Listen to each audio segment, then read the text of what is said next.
I've been wanting to try a simple wood and epoxy project for a while, and I had this funny picture left over from a joke, so I figured I would try making a picture frame outlined in epoxy. So let's get started. This is really an easy project, but somewhere along the way I lost the early footage that shows how I made this piece of epoxy-filled wood. So I'm going to talk you through it because it's not exactly rocket science.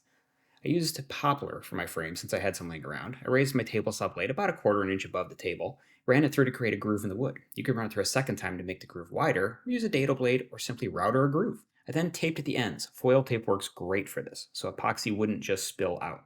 I mixed equal parts of my A and B epoxy, added some epoxy dye and mica powder, and poured it in the groove. Let it sit up overnight, and you're good. If you have a heat gun or hair dryer, use that for a minute to warm the epoxy, which will help air bubbles rise to the top.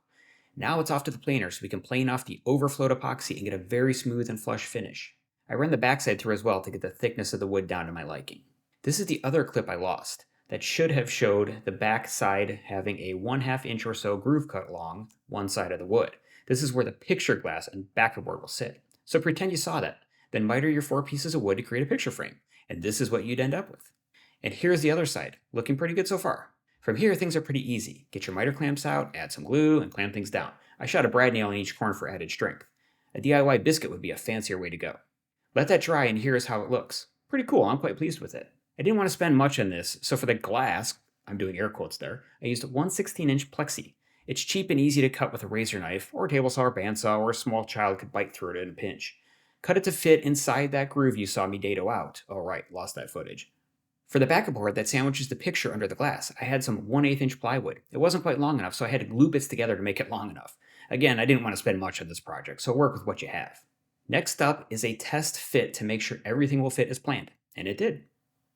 Our picture was a cheapy canvas type print that had been sitting rolled up in a tube for a couple of years. It didn't want to roll out flat, so we spray glued it to the backer board and sandwiched it with some wood and left it to dry.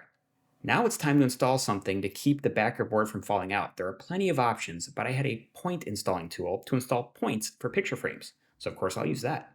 It's really cheap, and if you're making more than one frame in your life, it's worth getting. The points are bendable, so you can even remove the picture if needed down the road and reuse the frame. The tool is basically just a specialized clamp that pushes the points in place. Pop several in and you're done. You have this really cool epoxy picture frame. Sure, your artwork won't be as tasteful as mine, but try it anyhow. This is the part where I ask you to like and subscribe. Do it if you want, skip it if you don't.